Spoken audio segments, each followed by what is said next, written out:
presentasi ya, itu kan salah satu juga nanti ya Anda kan ngeklaim nilainya kan sudah, tapi nanti kalau saya setuju ya nggak saya ubah gitu. Juga untuk tugas ya, Anda boleh ngeklaimkan juga ya. Ada yang sudah ngeklaim kan nilai tugasnya? Ya kan Anda boleh ngeklaimkan gitu. Pokoknya kalau itu kan ada contoh dapat 10, kalau sampai kontekstualnya terkait contoh itu jadi 20. Kalau exercise Anda sudah ngerjakan ingin bikin kontekstualnya jadi dapat 20, kalau enggak ya cuma 10 aja dari lain. Mesti Anda memaksimalkan nggak apa-apa itu. Kalau saya setuju kan saya wah daripada ngubah-ngubah ya sudahlah ya. Karena saya memang termasuk orang penganut proses itu. Tahu penganut proses, nikmatilah hidup ini di prosesnya. Jangan hanya melihat pas lahir sama pas ininya aja itu. Maka kuliah saya lebih senang apa? Nah, kalau saya kuliah kok semua pada apa? Tertidur semua, ya saya harus nikmati juga. Pernah ada yang tertidur sampai sama, Pak, suaranya enggak jelas, Pak. Karena saya nggak enak nih loh ada yang lagi tertidur, saya kasihan nanti kalau dia bangun. Di depan tertidur, berarti kan kuliah saya betapa membuat jadi ngantuknya sampai nggak kuat itu. Udah di depan sampai ngantuk. Maka akhirnya sekarang saya ubah, nggak pernah lagi ada yang sampai tertidur di kelas sejak saya mulai. Dengan cara apa? Ya ada yang kelihatan sudah mulai itu, maju aja presentasi kan jadi nggak jadi ngantuk kan. Masa di depan kayak gini? Nggak mungkin itu. Maka sejak itu sudah nggak ada lagi yang tertidur di kelas. Karena kan kasihan kan, ini bukan kuliah geografi kok gambar pulau-pulau gitu kan. Di bukunya ditidurin itu kan. Ya oke saya kira sudah, ini silakan Mbak Sintika nanti dilanjut aja.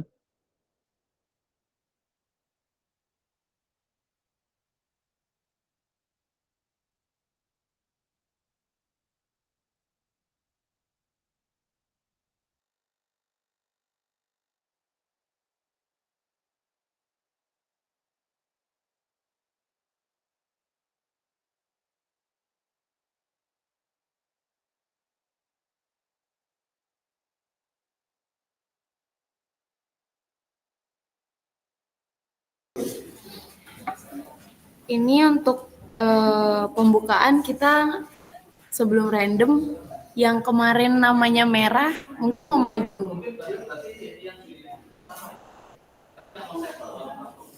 oh iya.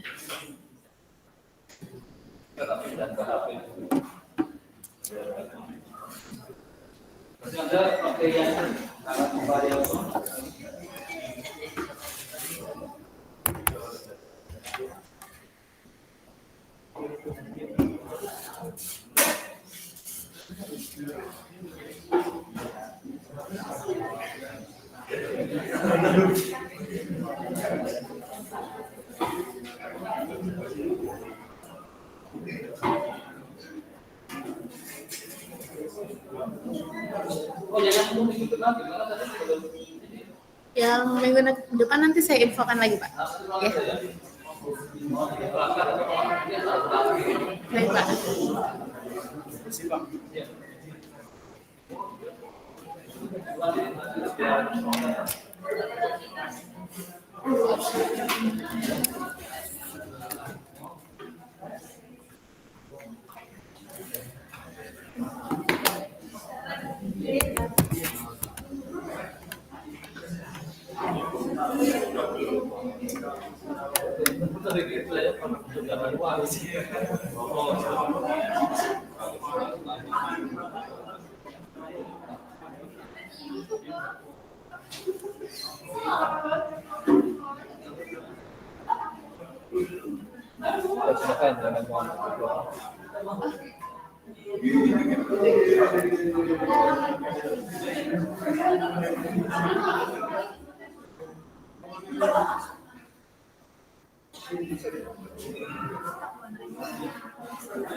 Oke, teman-teman.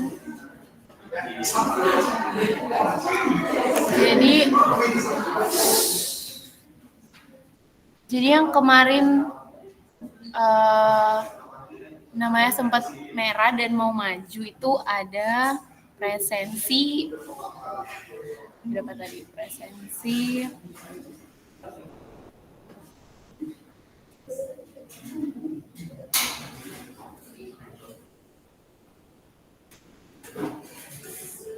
presensi 19 Muhammad Inam. Nah, boleh. Silakan.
Permisi Pak, suara saya apakah sudah masuk?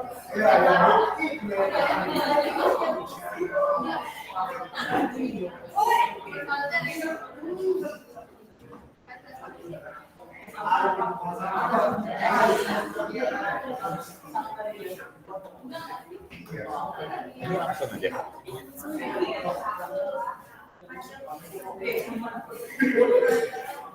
Ini berarti kalau misalnya milih example itu nanti jelasin example-nya, habis itu Jelasin contohnya dulu.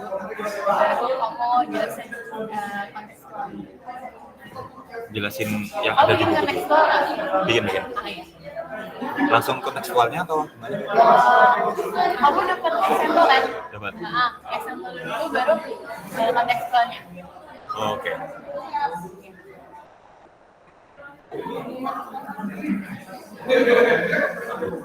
Ini langsung aja. Ini langsung ngomong aja kan. Oke, jadi untuk example 8,6 ini disuruh hitung kalkulasi buat pinjaman rumah. Yang pertama untuk DP itu berarti sebanyak $150.000 dikurangi $30.000.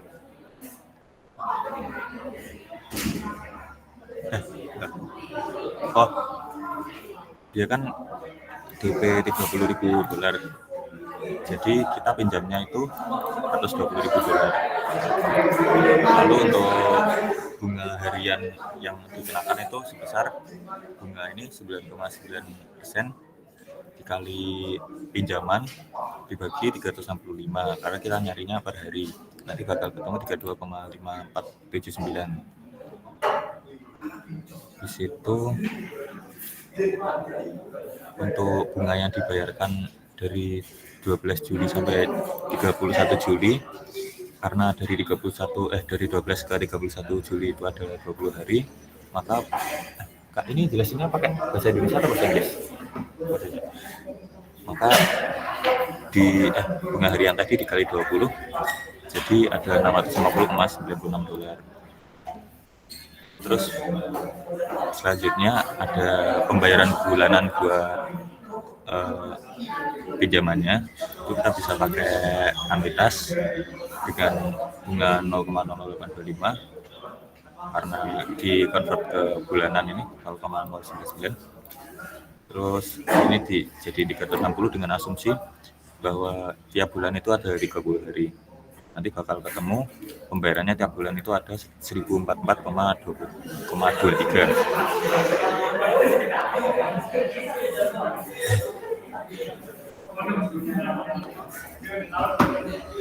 Lalu karena ada biaya yang dimasukkan ke dalam,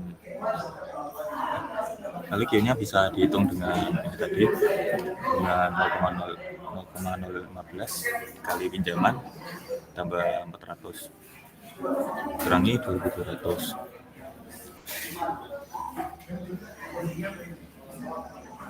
Lalu pinjaman yang sebenarnya itu ada 170.800. Terus ini bunga yang dikenakan itu bunga yang dikenakan itu bakal ada sebesar 360 dikali dikali nominal pembayaran tiap hari kurangi pinjaman tadi, nanti bakal ketemu $258.122,80. Terus nanti kita bisa menghitung untuk APR-nya bakal ketemu 10,12. Lalu lanjut untuk contextual example, di sini saya memakai contoh, misal saya mau beli rumah di Yogyakarta. Oke. Mau beli rumah di Yogyakarta. Coba saya buka linknya dulu.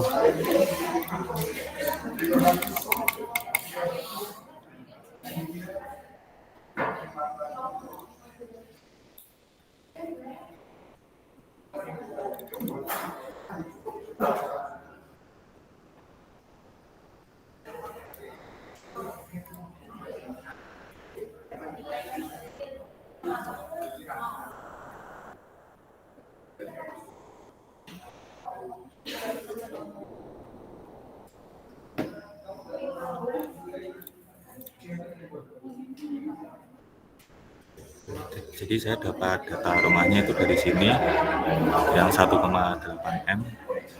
Di situ saya dapat info bunganya dari website yang ini. Ini masih belum terbuka. Nah, Kak, ini presentasinya bisa kelihatan nggak?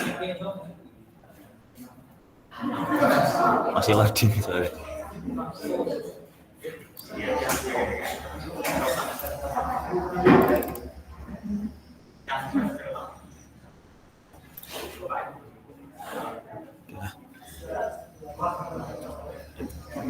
Jadi dari websitenya itu saya dapat rumah yang harganya 1,8 miliar.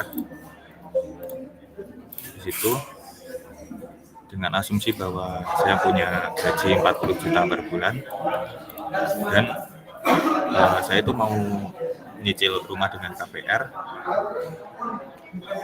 dengan cicilan itu maksimal 30% dari gaji saya, berarti kan 12 juta per bulan maksimalnya. Di situ saya dapat info KPR-nya dari sini, tapi ini masih belum keluar dari tadi.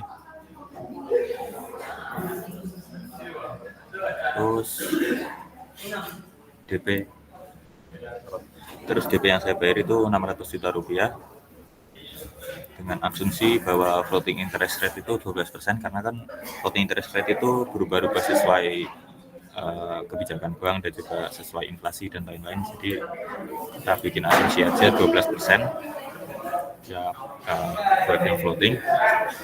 Terus kalau misalnya kita bayar melunasi KPR-nya lebih awal, itu bakal kena charge 20% dari sisa hutang yang kita punya. Di situ kita dikasih 3 opsi kan. Dan di situ dengan asumsi kita tanya ke administrator, dikasih 3 opsi. Yang pertama itu KPR dengan fixed rate interest 7% untuk 10 tahun. Yang kedua fixed rate 6,67% buat 8 tahun. Yang ketiga fixed rate 4,67% buat 6 tahun. Jadi di sini saya udah bikin Excel buat nge-solve-nya.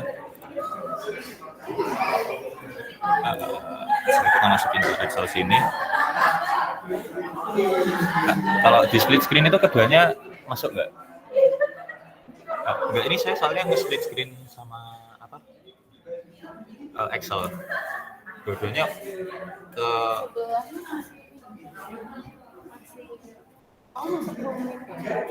udah.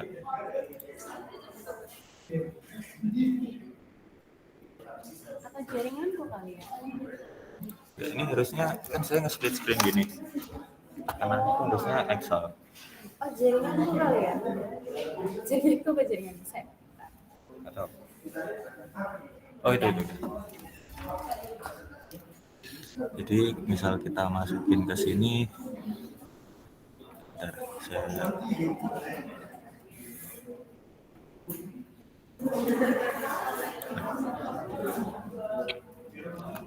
kita masukin harga propertinya tadi kan 1,8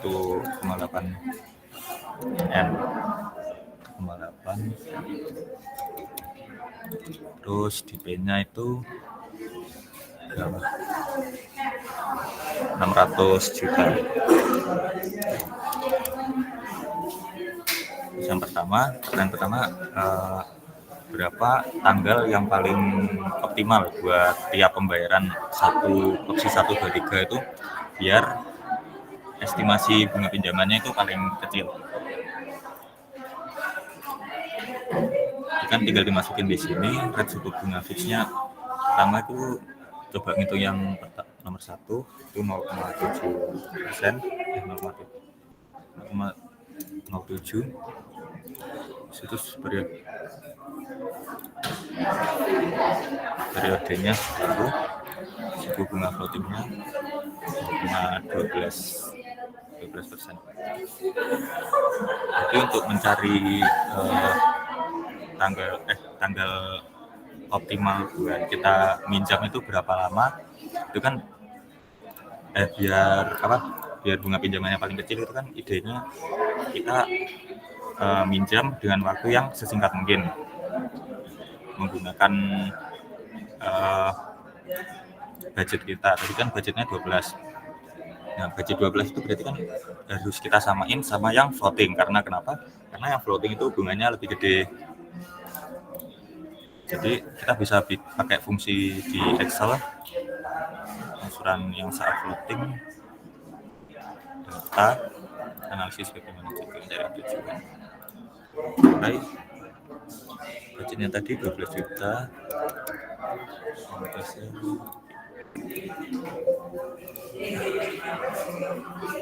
Nggak masuk sih.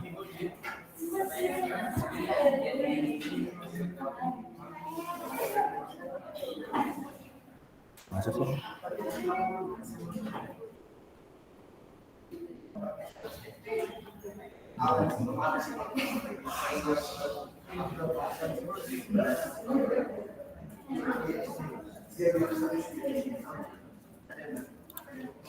Jadi nanti bisa dihitung pakai cara yang itu. Nanti bakal ketemu untuk yang bunga 0,07 itu waktu optimalnya itu 16. Kita coba masukin 16 di sini. Nah, ini bunga saat floatingnya itu 11.900.000. Ini masih di bawah 12 juta. Kalau misal kita kita turunin jangka waktu KPR-nya kan nanti angsuran saat floatingnya bakal di atas budgetnya dan bakal di atas 12 juta. Terus kita masukin juga data yang lainnya ke Excel yang lain.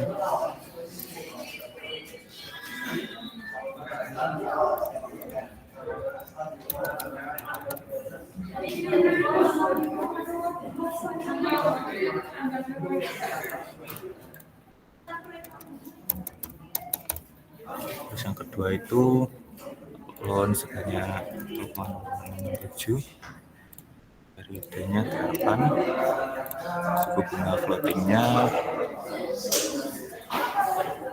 0,12, jangka waktu KPR-nya 16 tahun. Oke, nanti di sini sudah keluar juga. Habis itu buat yang opsi ketiga bisa dihitung juga harga properti.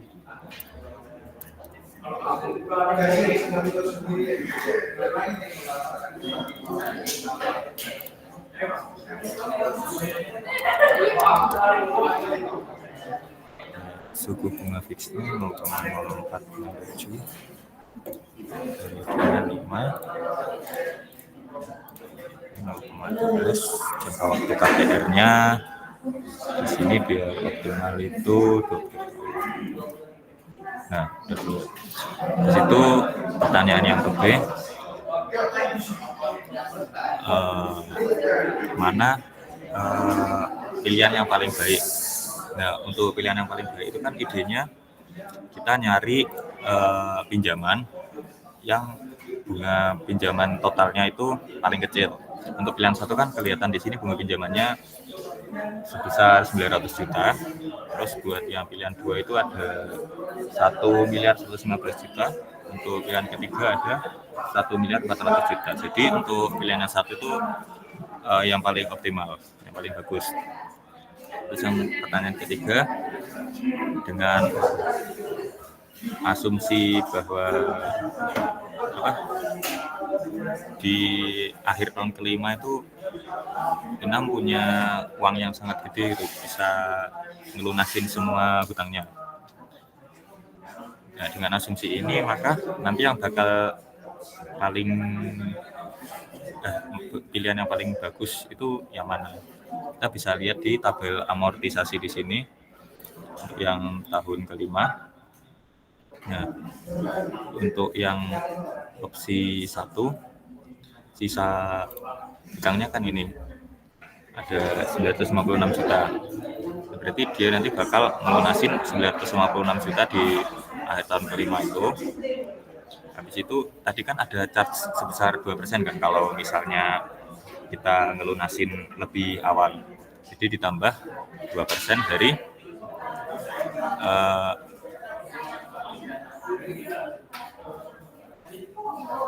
tambah 2% dari 956 juta itu ada 19 juta. Terus total pembayaran yang udah Inam lakuin kan ada ini angsuran dikali 60. 60 itu dari 12 bulan dikali 5 tahun. Soalnya kan tadi mau melunasi di tahun kelima. Dan seterusnya untuk angsuran kedua bisa dilihat ini sisa hutangnya lebih banyak juga. Terus angsuran ketiga segini. Nanti bisa dihitung bakal ketemu hasilnya di sini. Nah, jadi untuk ketiga opsi yang ada tadi, yang paling optimal kalau misalnya di tahun kelima mau melunasin itu adalah opsi yang ketiga yang bunganya 4,67%. Ini kalau misalnya tahun kelima itu dia langsung mau melunasin.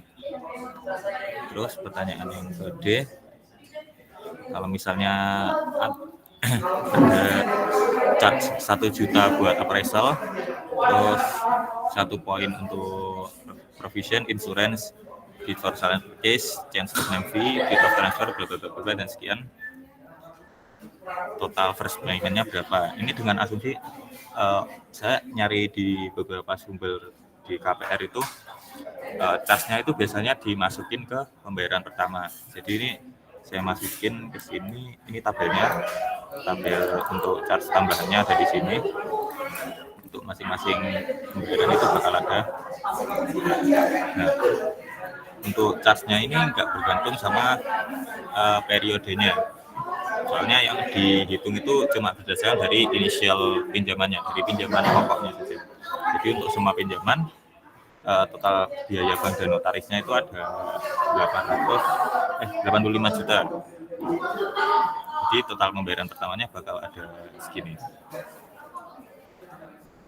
Ini total pembayaran pertama itu sama dengan DP ditambah ini biaya bank dan notaris. Lalu untuk yang kita disuruh bikin tabel amortisasi. Ini sebenarnya sudah saya bikin Excel-nya, tinggal masukin, ini sudah saya masukin semua rumusnya juga. Terus nanti tinggal dimasukin harga properti, uang muka, rate suku bunga dan seterusnya, nanti bakal keluar tabel amortisasinya. Nanti bisa dilihat di sini untuk tabel amortisasinya. Bisa hutang di bulan sekian, terus angsuran di bulan sekian itu setara sama dengan porsi pokoknya berapa, itu udah ada di situ. Oke. Jadi kesimpulannya kalau untuk amortisasi, kalau untuk KPR itu, misal kita mau minjem, kalau bisa nyari yang suku bunga fixnya itu paling lama, soalnya nanti untuk bunga floating itu pasti lebih gede daripada bunga fix.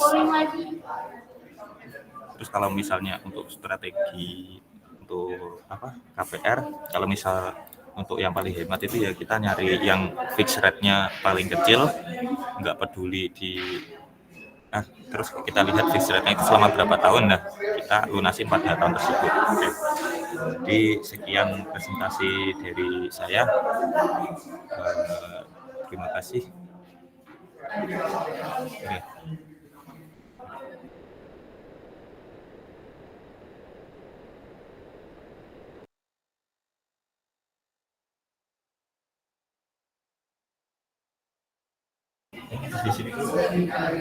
Oke, selanjutnya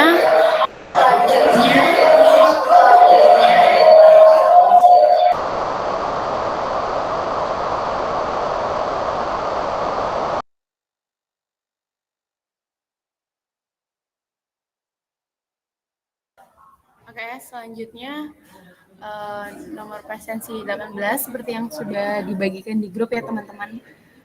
Nomor presensi aku udah polling 3 udah di random 3 dan keluar 3 orang 18, 35 sama 24. Nah, untuk yang presensi 18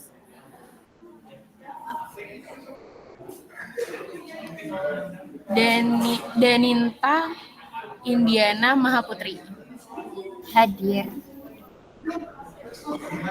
Oke, mungkin boleh langsung aja presentasinya.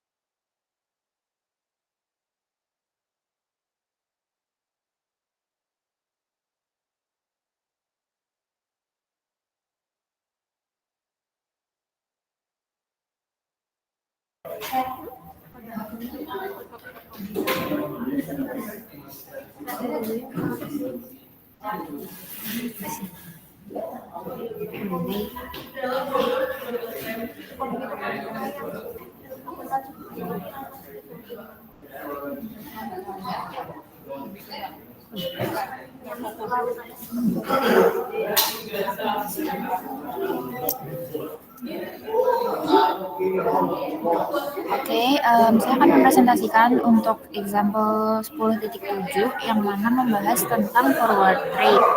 Dan di sini sudah diketahui untuk spot rate yang sudah diberikan pada contoh 10.5 untuk spot rate di tahun pertama sampai tahun kelima dengan M itu sama dengan 3 atau dimulai dari tahun 3 dimulai untuk 3 tahun setelah tahun kedua.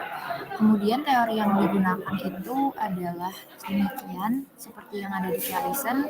Kemudian formula yang akan digunakan itu ada di formula 10.10. Kemudian perhitungannya bisa langsung menekan dengan spot rate yang sudah tadi diketahui dengan S5 itu 0,95 atau 9,5%. Kemudian untuk S2-nya itu 0,8% atau 0,08 dan yang dicari itu spot rate dari efek 3 tahun setelah 2 tahun. Jadi forward rate-nya.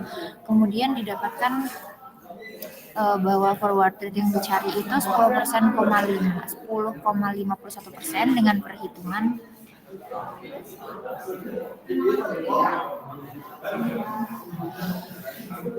seperti ini.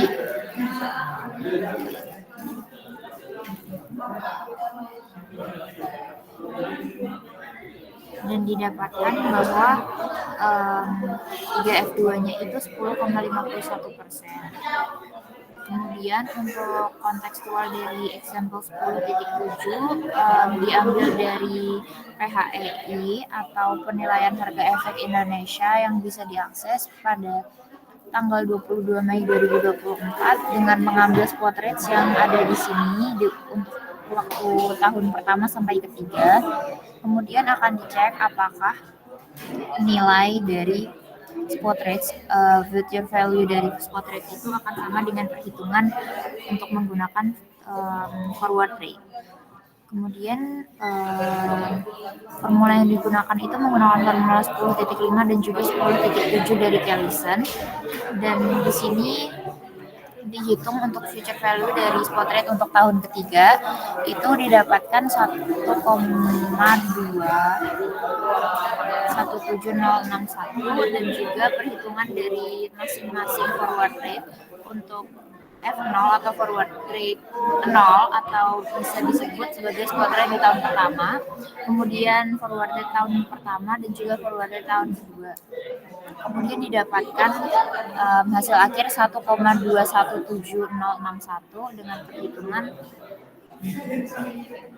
seperti ini. Kemudian bisa dibuktikan bahwa perhitungan future value spot rate ketiga dan juga perhitungan melalui forward rate itu sama. Mungkin sekian, terima kasih.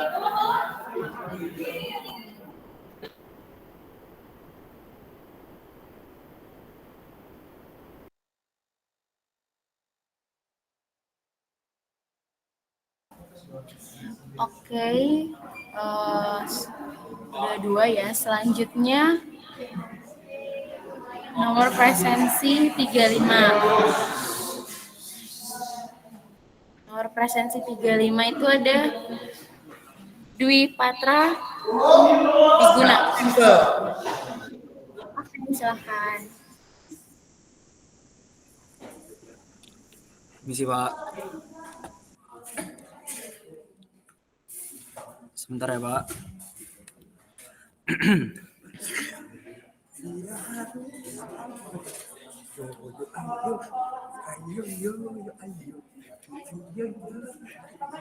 Gimana Cuk? Sabar. Si Dwi Patra itu. Ayo, Dwi Patra.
Udah jelas belum Pak?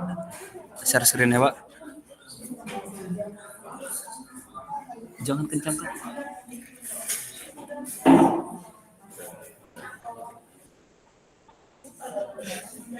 Ini saya presentasi untuk yang exercise nomor 6 ya Pak. Berdaya bila harus berkenalan denganmu sendiri.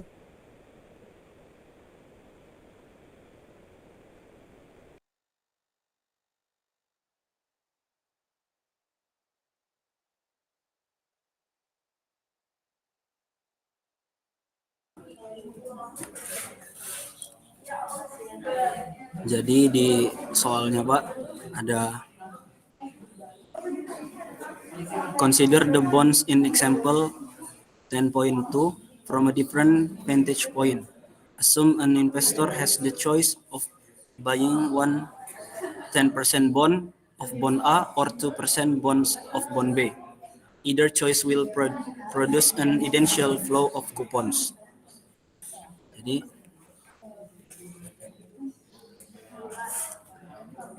untuk pertanyaan yang pertama, find the difference in the amounts originally invest.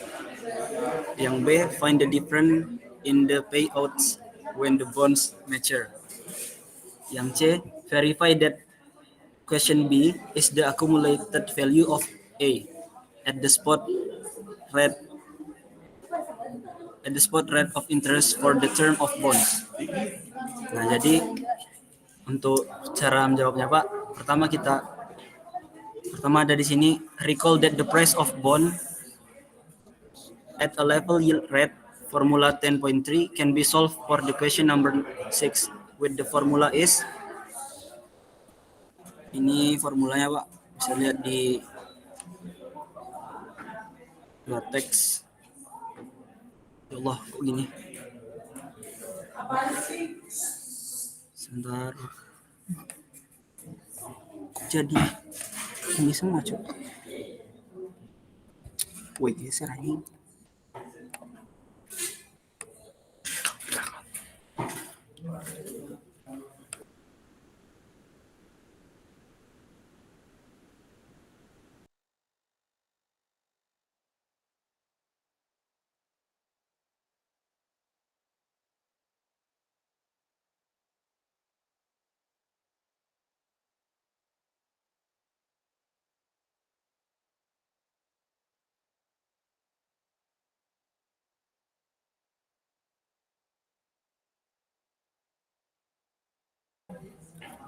Nah, di sini Pak ada price sama dengan par value dikali kupon rate per 1 plus spot rate 1 ditambah price dikali kupon rate ditambah redemption value of the bond per 1 plus spot rate 2 dikuadratkan. Nah, untuk perhitungannya saya buat di spreadsheet Pak. Saya buka dulu.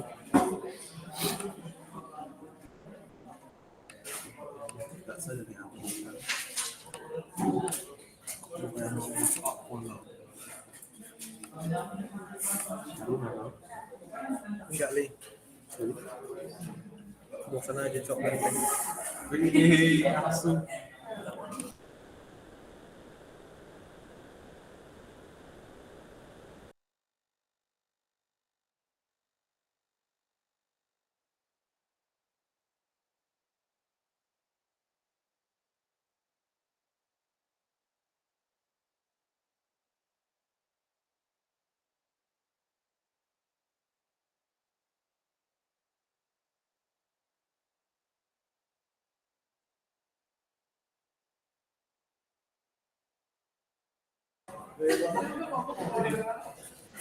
Nah, jadi untuk perhitungannya di sini Pak, saya buat diketahui pertama itu spot rate pertama yang dari formula di 10.2 yaitu 0,5 plus 0,2 T. Jadi 0,5 ditambah 0,2 jadi 0,07. Terus S2-nya juga begitu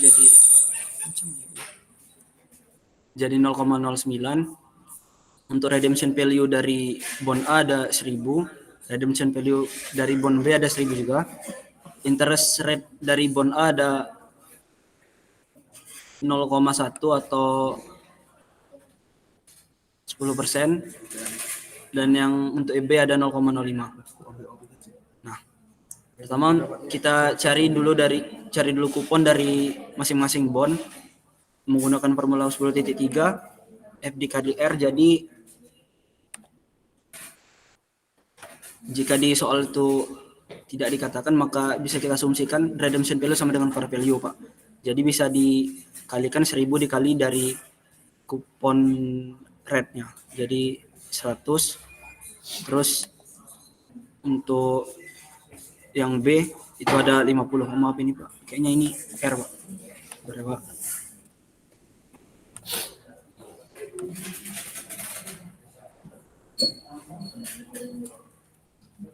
Nah, terus setelah kita mendapatkan F dikali R-nya bisa kita masukkan ke rumus. Untuk price dari bond A yaitu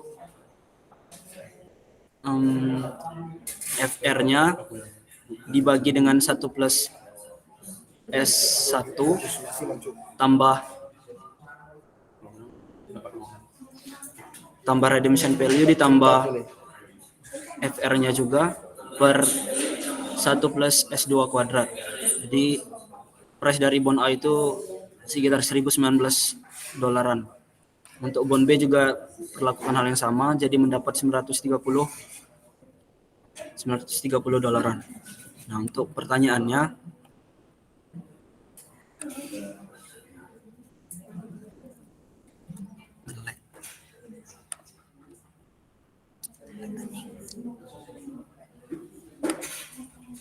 untuk yang pertama itu kita dapat nilainya $841, dan yang B itu 1000, dan C-nya juga 1000. Itu mengonfirmasi dari statement. Ini untuk yang diketahui tadi, Pak. Belum tentu ya kalau biasa.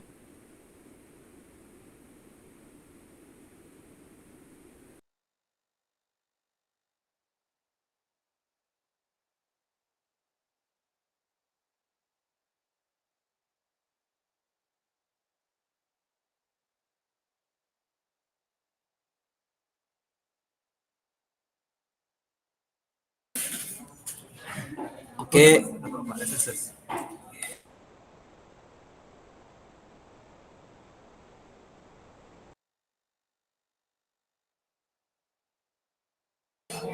Saya akan lanjut ke kontekstualnya, Pak, untuk exercise 6.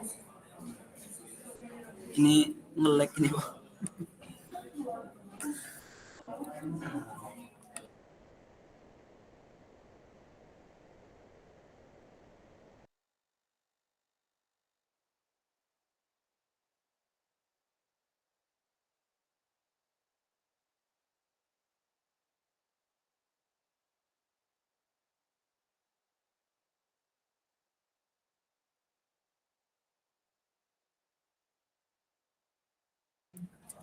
Nah, untuk kontekstualnya Pak, di sini saya ambil data dari bond pemerintah Republik Indonesia yang ada di link ini Pak. Saya sertakan linknya. Terus kodenya itu FR0097 dan saya buka di aplikasi Ajaib. Saya minta teman saya tadi buka Pak. Dan saya dapat informasi lagi tentang obligasi yang ada di link pemerintahan ini tadi Pak.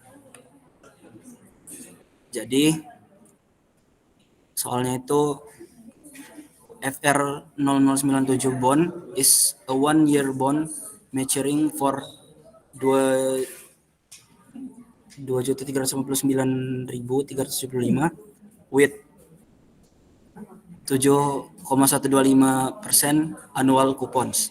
The price of FR0097 bond is 1.056.000. Assume Bagas by the FR0097 bond. Find the spot rate of FR0097 bond. Nah, jadi setelah saya sertakan linknya tadi Pak, saya bisa mencoba menjawabnya di sini. Recall that the price of bond at level yield rate formula 10.3 can be solved spot rate of S for the contextual question number 6. Nah, jadi rumusnya sama seperti tadi, P sama dengan FR per 1 plus S1 ditambah FR 1 plus S2 kuadrat per 1 plus S2 kuadrat sampai seterusnya, tergantung berapa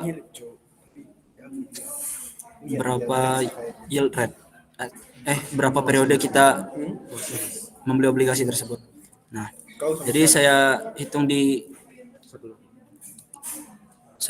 spreadsheet lagi Pak untuk kontekstual exercise nomor 6. Nah,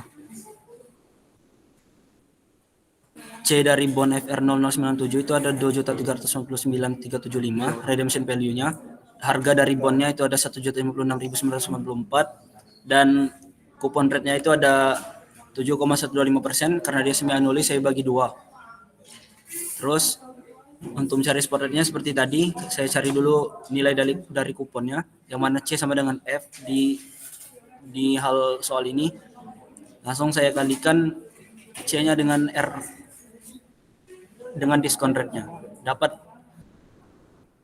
85.121,48438. Nah, setelah mendapatkan FR, kita bisa mencari nilai dari spot rate-nya dengan rumus yang ada di sini dan dapat 2,3410911714. Itu adalah spot rate untuk bond FR0097 dari data obligasi pemerintah Republik Indonesia. Sekian Pak dari saya, terima kasih.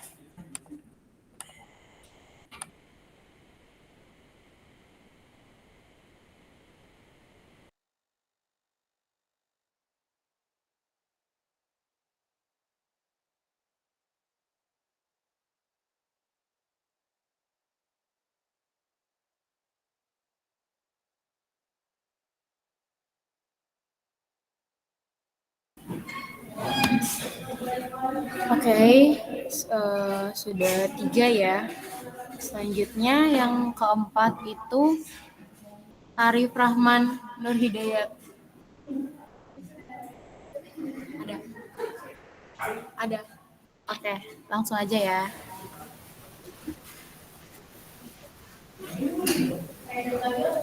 Saya izin presentasi ya Bapak.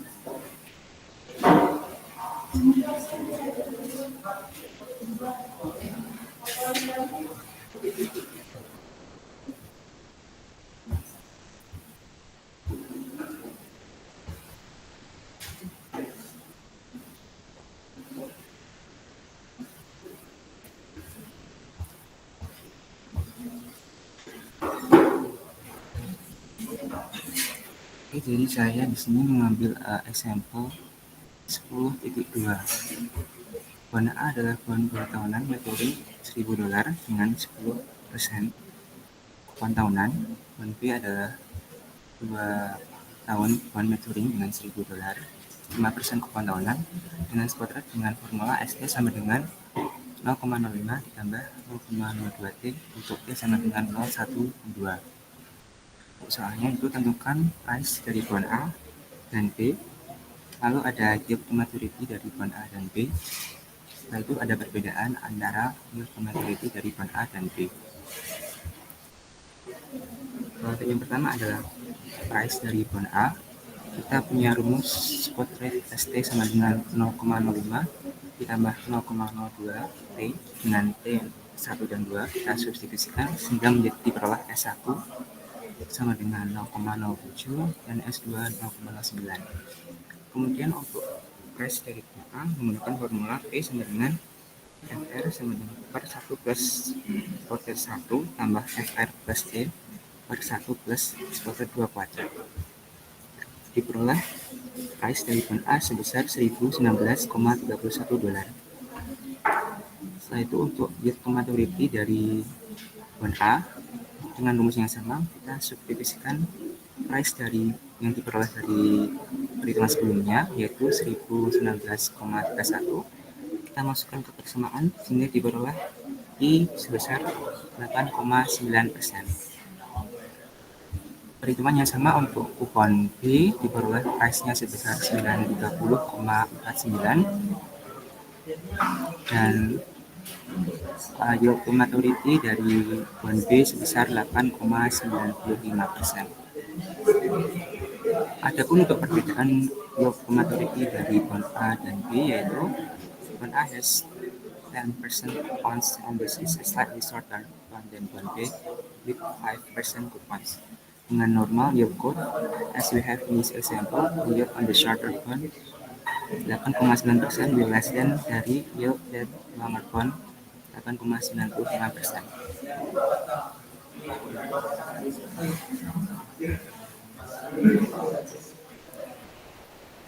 Untuk perhitungan di spreadsheet-nya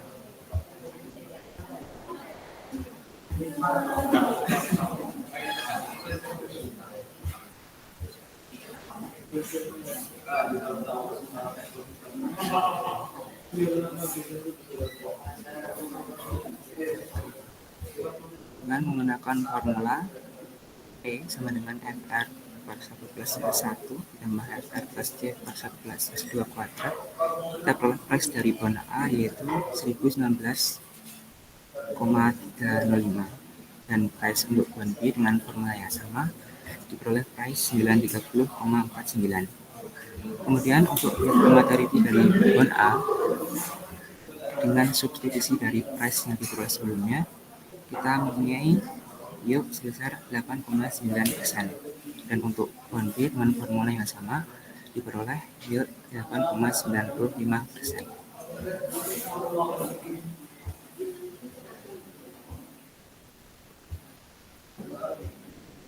Selanjutnya untuk kontekstual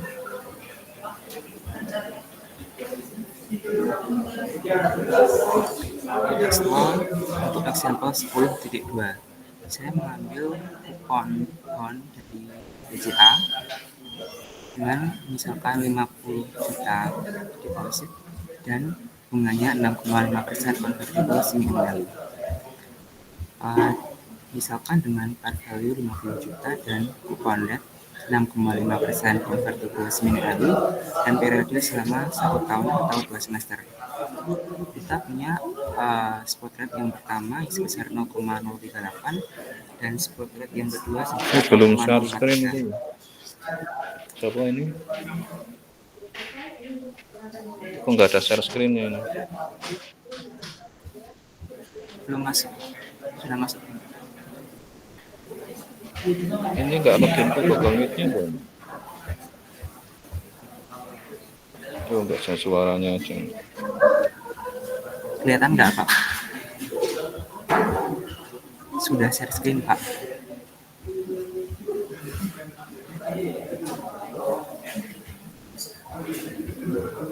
Untuk perhitungan kupon yaitu karena semi-annually maka dibagi 2 sebesar 0,0625 dibagi 2 menjadi 0,0325 dan untuk menghitung price dengan formula FR per 1 plus spot rate 1 tambah FR plus redemption per 1 plus S2 kuadrat diperoleh 48.124.000-an.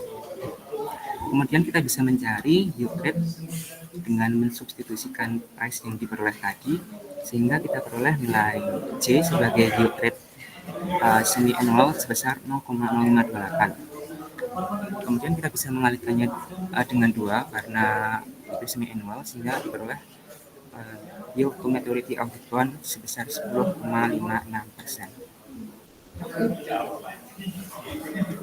Untuk spreadsheet-nya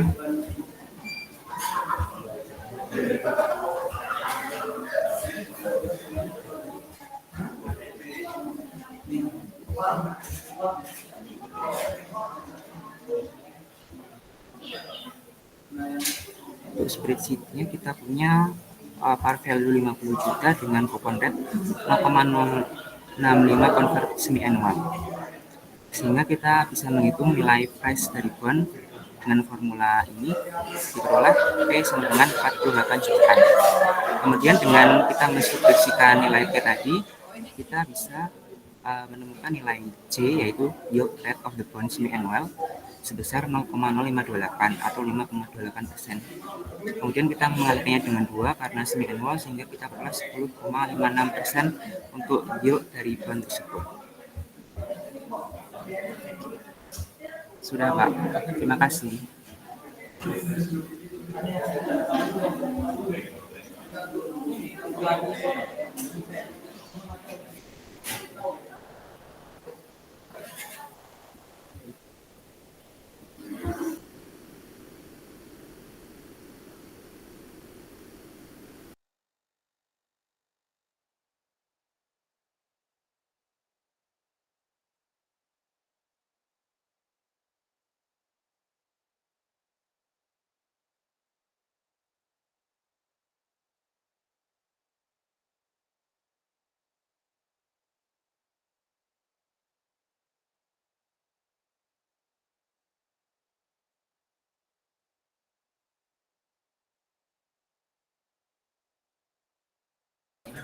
Oke teman-teman, udah 4 orang ya, karena waktunya masih ada, kita random 1 orang lagi. Tapi ini aku udah terlanjur random 2, jadi nggak apa-apa yang presensi 33 aja dulu. Kalau misalnya masih ada waktunya baru yang 28. Kalau misalnya enggak 33 aja. Oke, yang presensi 33 ada Anissa Nur Rasyida. Ada nggak?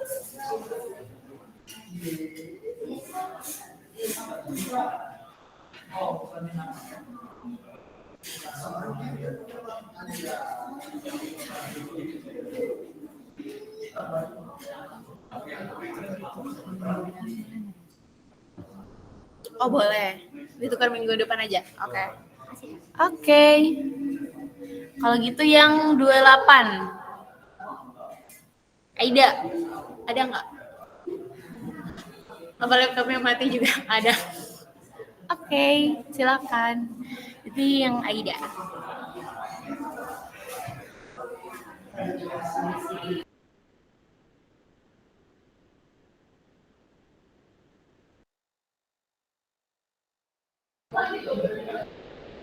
Oke Pak, izin presentasi ya.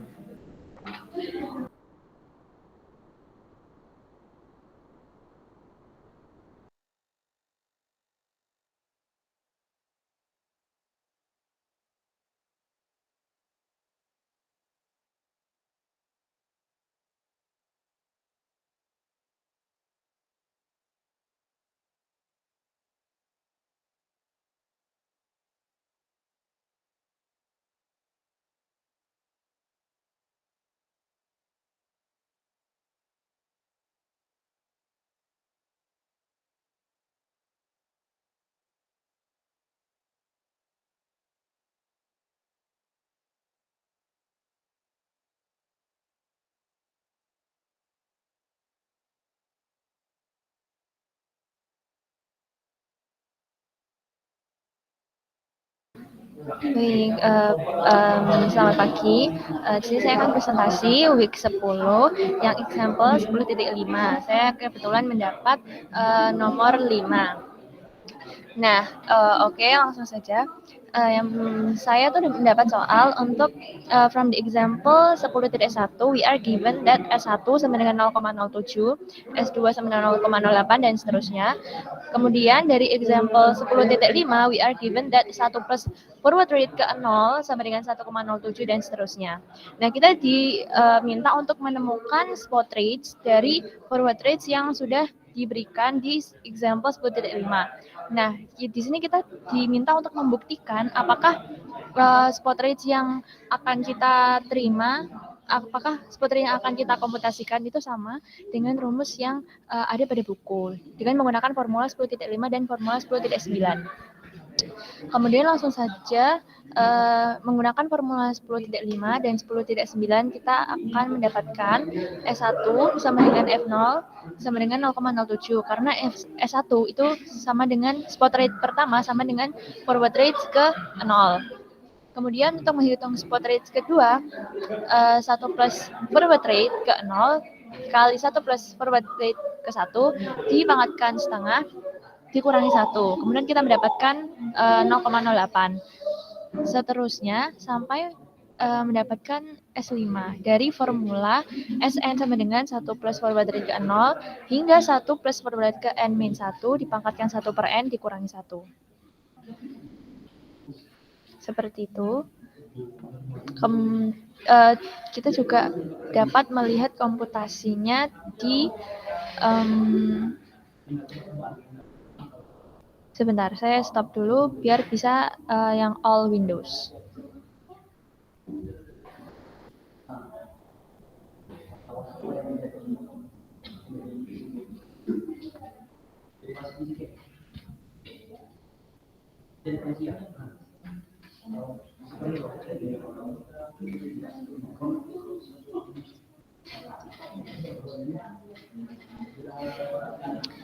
Nah, di sini saya sudah mengkomputasikan example 10.6.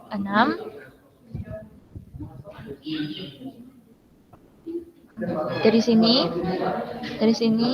ini sudah formulanya sudah menggunakan formula seperti pada formula 10.5 dan 10.6. Kemudian kontekstual yang saya buat, saya mencari dari link idinvesting.com tentang data historis imbal hasil obligasi Indonesia selama 10 tahun.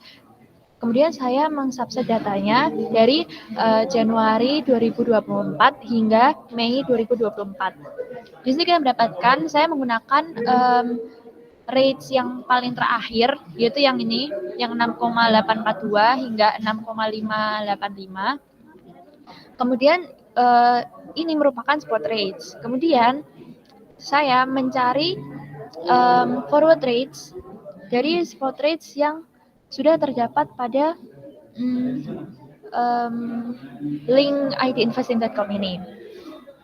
Dengan menggunakan formula 10.7, yaitu F forward rate ke n-1 sama dengan 1 plus spot rate ke n dipangkatkan n diper 1 plus spot rate ke n-1 dipangkatkan n-1 dikurangi 1, dan formula 10.9 untuk mencari spot rates dari forward rates yang telah dikomputasi, kita dapat menemukan bahwa forward rates kemudian menjadi seperti ini, dan dengan mengaplikasikan formula 10.9 kita menemukan spot rates dengan komputasi seperti ini. Komputasi tersebut sudah saya berikan di link spreadsheet yang saya buat dengan perhitungan sesuai formula. Dengan forward rate ke 0 sama dengan spot rate pertama.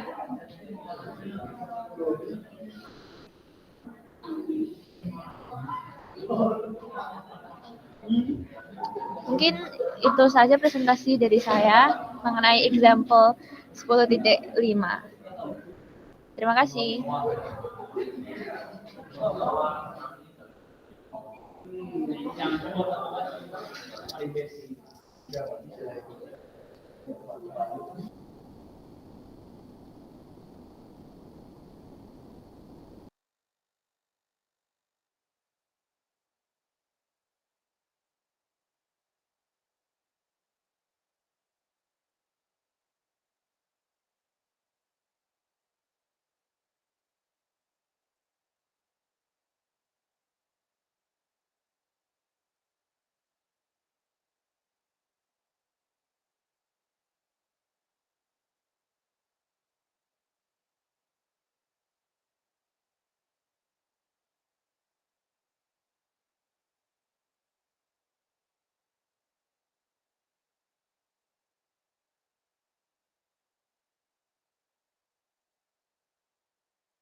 Oke, mungkin segitu aja untuk presentasi hari ini. Kita ada berempat ya, berlima ya teman-teman. Untuk presentasi hari ini ada Daninta, Dwi Patra, Arif Rahman, terus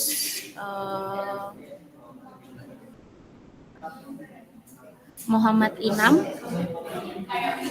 dan yang terakhir ada Aida. Mungkin itu aja Pak. Sekalian itu ya pada diisi ya. Ini kan tadi beberapa nggak screen ya, nggak masuk. Kok saya nggak bisa lihat tadi. Yang beberapa tadi benar itu. Emang tadi yang terakhir nggak share screen ya dia. Pas cuma dengar suaranya saya. Oh yang terakhir, Aida. Saya sudah share screen Pak tadi. Oh makanya kok enggak tadi saya ada yang cuma. Ya udah yang penting sama diklaimkan sekalian di itu bisa lewat ketua kelompoknya kalau enggak ya supaya saya tahu siapa-siapa yang udah. Walaupun ini saya rekam ya nanti saya bisa ini kan nanti di rekamannya. Ya, terima kasih. Kalau silakan ditutup. Bisa, karena udah jam 11 ini. Walaupun kurang 4 menit nggak apa-apa. Oke baik, terima kasih teman-teman Ya, yang sudah presentasi. terima kasih juga. Ya. Ya baik, Pak. Terima kasih teman-teman yang sudah presentasi. Jangan lupa isi polling terkait minggu depan kelasnya mau diganti ke jam 7 malam atau ditiadakan. Mungkin sekian dari saya, Pak. Ya bukan ditiadakan tapi asinkron namanya. Oh iya, asinkron. Ya kalau ditiadakan saya nanti nggak ada. Oh iya baik Pak. Ya. Ya, oke, nanti saya tunggu hasilnya. Oke, makasih ya. Oke, saya tutup ya. Baik. Ya.